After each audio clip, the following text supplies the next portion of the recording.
우리는 살면서 참으로 많은 선택을 하면서 살아갑니다. 옳은 결정을 하기 위해 자신의 경험과 가치 판단을 가지고 선택을 합니다. 하지만 그 선택의 결과가 옳을 때도 있고 옳지 않을 때도 있습니다. 분명 내가 옳다라고 선택을 하고 판단했을 때 틀린 부분이 있을 수도 있고 다른 부분이 있을 수도 있습니다. 사람의 기준은 항상 바뀌기 때문입니다. 그래서 우리는 하나님의 말씀을 기준에 두고 선택할 수 있어야 합니다. 왜냐하면 하나님은 변함이 없으신 분이시기 때문입니다. 오늘 본문 말씀을 두 부분으로 나누어서 살펴보길 소원합니다. 첫 번째는 1절에서 5절 말씀, 두 번째는 6절에서 15절 말씀입니다. 첫 번째 1절에서 15절 말씀은 예수님께서 빌라도에게 신문을 받는 내용입니다. 새벽 날이 되자 사내들인 공회는 예수님을 빌라도 총독에게 넘겼습니다. 여기서 사내들인 공회는 그 당시 유대 최고의 행정, 입법, 사법 기구입니다. 목요일 늦은 밤부터 금요일 새벽 사이에 예수님을 신문하고 사형까지 확정하는데 이것은 당시 유대법에 근거할 때 합법적인 절차를 무시한 행동이었습니다. 이것은 분명히 불법이었습니다. 유대인의 법은 사형을 선고해야 할 소송건은 밤에 절대 재판을 하지 않았습니다. 낮에 재판을 하여 이 사람을 다시 한번 정확히 심판하며 이것이 어떤 범죄인지를 가리는 일이 있었습니다. 그러나 대제사장 가야바의 집에서 예수님을 신문합니다. 예수님의 신문의 내용은 마가복음 14장 61절, 62절에 잘 나와 있습니다. 제가 나와 있는 말씀을 한번 봉독하시겠습니다. 침묵하고 아무 대답도 아니하시거늘 대제사장이 다시 물어 이르되 내가 찬송받을 이의 아들 그리스도냐? 예수께서 이르시되 내가 그니라.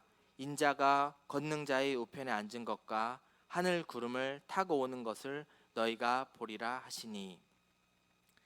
대제사장 가야바는 이렇게 질문을 하였죠. 내가 찬송받을 만한 하나님의 아들이냐? 네가 그리스도냐? 라고 물어봤을 때 예수님께서 내가 그니라 라고 대답을 하죠. 이렇게 대답을 하자 대제사장 가야바와 종교 지도자들은 예수님을 신성모독죄로 사형 선고를 내립니다. 이러한 상황이 있은 뒤에 이들은 예수님을 묻고 다시 한번 빌라도 앞에 나타난 것입니다. 그리고 오늘 우리가 읽은 본문 2절 말씀부터 빌라도의 신문이 시작됩니다. 예수님께서는 빌라도의 신문에 내가 유대인의 왕이냐? 라는 그 질문에 내 말이 옳도다라고 답변을 합니다. 하지만 유대인의 왕의 대대의 정확한 대답은 요한복음에 잘 나타나 있습니다. 예수님께서는 요한복음 18장 37절에서 이렇게 말씀하셨습니다. 제가 봉독해 드리겠습니다. 빌라도가 이르되 그러면 내가 왕이 아니냐? 예수께서 대답하시되 내 말과 같이 내가 왕이니라. 내가 이를 위하여 태어났으며 이를 위하여 세상에 왔나니 곧 진리에 대하여 증언하려 함이로라. 무릇 진리에 속한 자는 내 음성을 듣느니라 하신대. 아멘. 예수님께서 이 땅에 오신 이유는 진리를 위하여 그리고 이 땅에서 진리를 증언하기 위하여 오셨다라고 말씀하고 계십니다. 예수님이 왕인 것은 맞지만 정치적인 아니면 세상의 왕이 아니라 모든 인간의 영원한 생명을 주관하시는 왕으로 이 땅 가운데 오셨습니다. 예수님은 신문 가운데 이렇게 많은 자들에게 선포한 것이죠. 그러자 대제사장들은 또 다른 것으로 예수님을 고발합니다. 이 고발하다라는 문자의 뜻은 적대적으로 말하다라는 뜻을 가지고 있습니다. 즉 대제사장들은 예수님에 관한 것이면 무엇이든지 적대적으로 말했고 예수님이 틀렸다라고 말했습니다. 이런 대제사장들의 많은 고발 가운데 빌라도 총독이 의아하게 생각한 것이 있었습니다. 그런 많은 고발에도 불구하고 예수님은 아무런 답변을 하지 않으셨던 것입니다. 즉 빌라도 총독이 생각해도 대제사장들의 말은 말이 되지 않는 것이 많은데 예수님은 아무런 반론을 취하지 않으셨습니다. 이는 하나님의 뜻을 이루고자 함입니다. 하나님께서 이사야 말씀을 통해 이런 말씀을 예언하셨습니다. 바로 이사야 53장 7절 말씀입니다. 제가 봉독해 드리겠습니다. 그가 곤욕을 당하여 괴로울 때에도 그의 입을 열지 아니하였으며 마치 도수장으로 끌려가는 어린 양과 털 깎는 자 앞에서 잠잠한 양같이 그의 입을 열지 아니하였도다. 아멘. 이런 입술을 아무 말도 하지 않는 예수님을 본 빌라도는 놀랍게 여깁니다. 그러나 그런 놀람도 잠시 빌라도의 눈은 예수님을 향하기보다는 주변 상황을 바라보게 됩니다. 그리고 귀에 들려오는 소리를 듣게 됩니다. 그것은 예수님을 향한 집중이 아니라 군중들의 향한 소리와 그리고 그들의 모습이었습니다. 빌라도는 금방이라도 폭동을 일으킬 군중들을 바라보게 됩니다. 그리고 그들의 외침을 듣게 됩니다. 예수를 십자가에 못 박아라. 예수를 십자가에 못 박아라. 군중들은 이렇게 외치기 시작합니다. 이런 상황 가운데 빌라도는 한 가지 묘수를 생각하게 됩니다. 명절이면은 죄수를 풀어주는 전례가 있었습니다. 예수님이 잡히신 때에는 유월절 명절을 앞두고 있었기에 예루살렘에는 많은 사람들이 있었습니다. 이럴 때 최고 통치자의 특별 사면은 백성들의 환심을 사기에 좋은 묘수였던 것입니다. 빌라도 총독은 이렇게 사람들에게 이야기를 합니다. 내가 유대인의 왕 예수를 놓아주길 원하시오?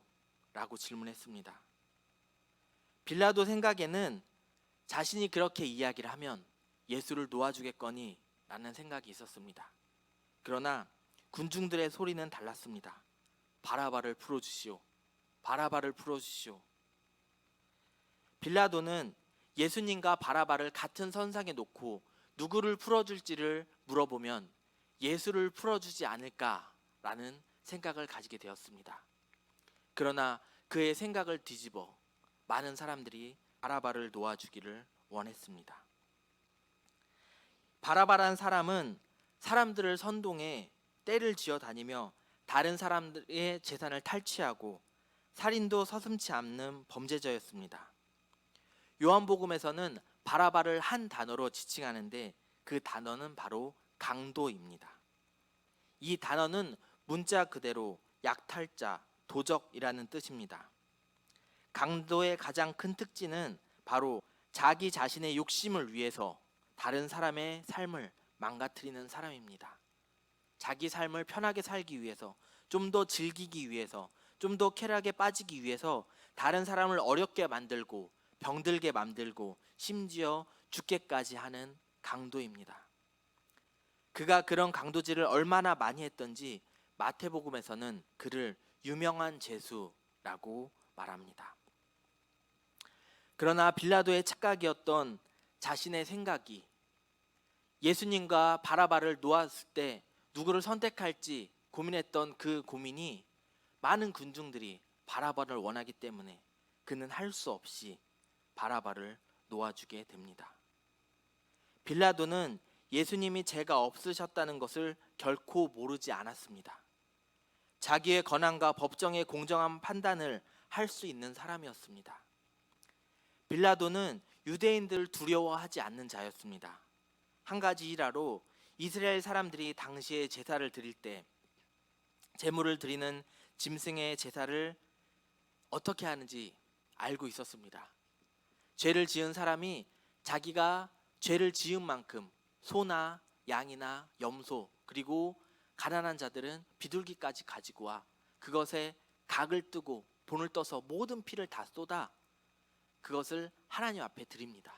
그러면 그것을 제사장이 화제로 또한 번제로 속죄제로 속건제로 하나님 앞에 드립니다. 이스라엘 사람들이 어떻게 제사를 지내고 있는지 알고 있는 빌라도는 갈릴리 사람들이 제물을 준비하여 드릴 때 그는 갈릴리 사람을 죽여 그의 피를 그들에게 드리는 제사 앞에서 양 앞에서 그 갈릴리 사람과 섞어서 그것을 하나님께 드리게 합니다. 이처럼 모질은 사람이었고 이처럼 악한 사람이었습니다.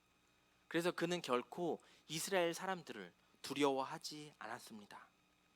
그런데 그런 빌라도가 법의 양심의 소리보다 유대인들의 소리 지름에 판결을 맡기는 어처구니 없는 일이 벌어졌던 것입니다.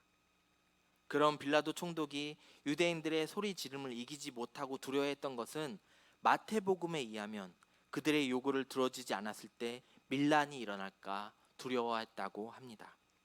밀란이 일어나게 되면 통치력에 문제가 있다고 로마 제국에 알려질 것이고, 그러면 자기의 자리를 유지하기가 쉽지 않을 것은 불보듯 뻔한 일이었기 때문입니다. 빌라도 총독은 어찌미냐, 무슨 악한 일을 하느냐라고 계속해서 물었지만 자신이 아무리 생각해도 예수님을 십자가에 못 박으라고 요구하는 합당치 않은 그 요구를 받아들일 수밖에 없었습니다. 예수님이 무슨 십자가에 처할 만한 범죄를 했다면 증거를 데려오라고 더 이상 이야기하지 못했습니다. 그냥 군중들의 함성 소리만 들었을 뿐입니다. 예수를 십자가에 못 박아라 라고 이야기하는 대제사장이 꾸몄던 그 일들에 자기 자신이 무너졌고, 그리고 그는 두려움에 말미암아 저지르지 말아야 할 심판을 하게 됩니다. 그가 내린 판결을 잃었습니다. 바라바를 놓아주고 예수는 채찍질하고 십자가에 못 박혀 넘겨주라. 빌라도 총독은 예수는 무죄하다는 것을 알고 있었지만 판결은 십자가형을 내림으로 자신을 속인 사람이 되고 말았습니다. 그 판결은 인류 역사상 최악의 판결이었고, 그 결과로 이제는 세상의 그리스도인들이 사도신경의 신앙 고백으로 고백할 때마다 빌라도 자신이 그 치욕스럽게 판결당하고 있음을 우리는 알 수 있습니다. 오늘 우리는 이 본문 말씀을 통하여 빌라도의 판결에 대해 깊은 고찰이 있길 바랍니다. 빌라도의 사건이 만약 나의 상황이 되었다면 나의 상황은 무엇이었을까요? 내가 빌라도처럼 판결을 내려야 할 상황이었다면 백성들의 아우성에 반응하여 예수님을 채찍질하고 십자가형을 행했을까요? 아니면 굳은 믿음으로 무죄임을 밝혔을까요? 이 이야기를 조금 더 우리의 현실에 갖고 와서 생각해 보길 소원합니다.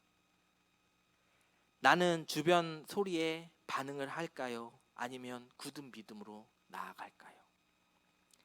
나의 삶에서 나의 선택은 나의 이익과 내 삶을 위한 선택입니까?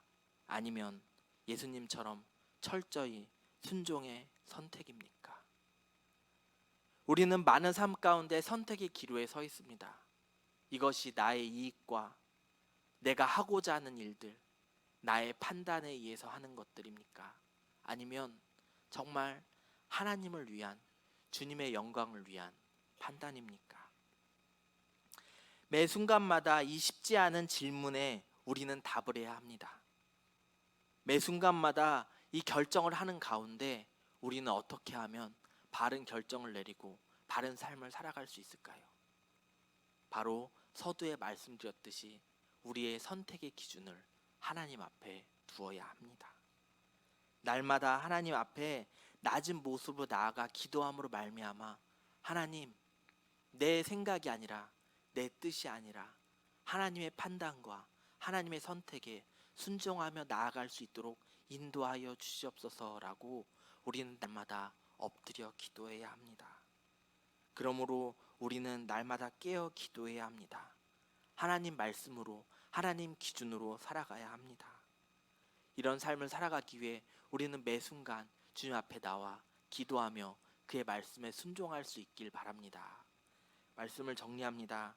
사랑하는 여러분, 우리의 삶의 기준에서, 우리의 삶의 판단의 기준에 서 있는 하나님의 말씀을 잘 알길 소원합니다. 그리고 날마다 기도함으로 말미암아 그 선택 가운데 하나님의 영광을 위해 살아갈 수 있는 저와 여러분이 되길 주님의 이름으로 부탁드립니다.